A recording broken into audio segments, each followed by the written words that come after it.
There's one I think about every day, probably about every hour, and that was my worst day in Iraq.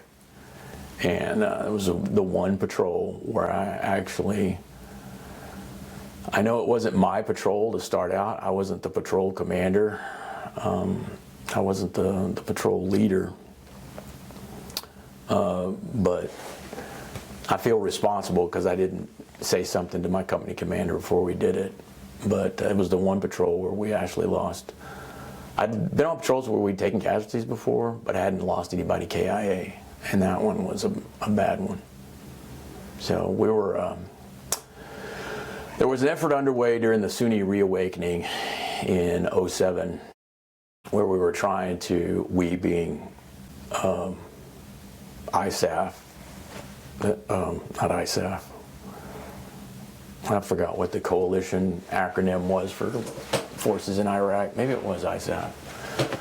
Anyway, they were trying to recruit as many Anbar residents as they could to become Iraqi police officers. And in this far distant town between Fallujah and Baghdad, a place called Nasr wa Salam, there's this Iraqi police station where they were doing this recruiting drive.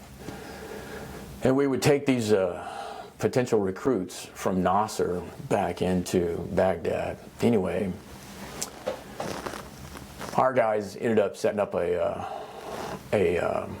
pattern, and the bad guys, we were fighting Al-Qaeda back in those days, called them Al-Qaeda in Iraq.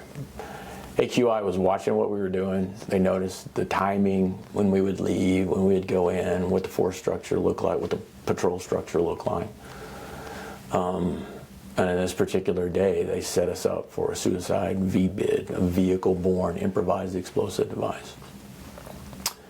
Sure enough, it was like clockwork. As we were rolling out, we had in the old days, when my platoon would go out for duty at the combat outpost, we would stay for about, 14 days, and then you would rotate back to the flagpole and get class 1, class 3, and class 5.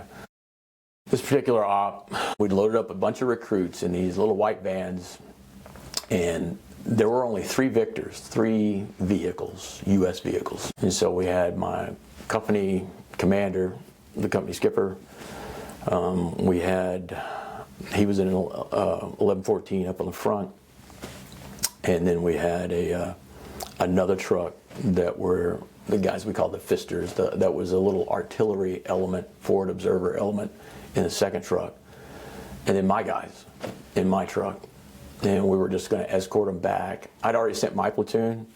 They were with my platoon sergeant. They were going to rotate back to the flagpole back at Baghdad International Airport, and I was just going to link up with my guys whenever we got back with these Iraqi recruits. Well, anyways, long story short, coming out of the police station, they drove a 7-ton Mercedes dump truck right into our convoy, and there was a huge mass of Iraqi civilians outside the gate, and the real target was to drive into the convoy and into that mass of people and then detonate their weapon, and they did. And I can't remember, the people back at BIOP, they said they saw a mushroom cloud. They heard it and felt it. It was that big, and they killed, probably 60, 70 civilians. But the detonation is weird. The detonation kind of had an hourglass shape. In my Victor, the tail should have been obliterated. As it was, the blast came down through the turret of my 1114, burned my gunner, and blew my driver completely out the door. But because it was shaped like an hourglass, the only thing it did to me was knock me out and burn the back of my shirt and stuff. But it absolutely destroyed the Fisters vehicle in front of us, and that's where we took our KIA, and we had like 3 or 4 litter urgent besides our one killed. So that was a bad day. And I watched the whole thing unflow, and it happened so fast that not anything you can do. I can even remember what the guy that looked like, I can remember what he was wearing.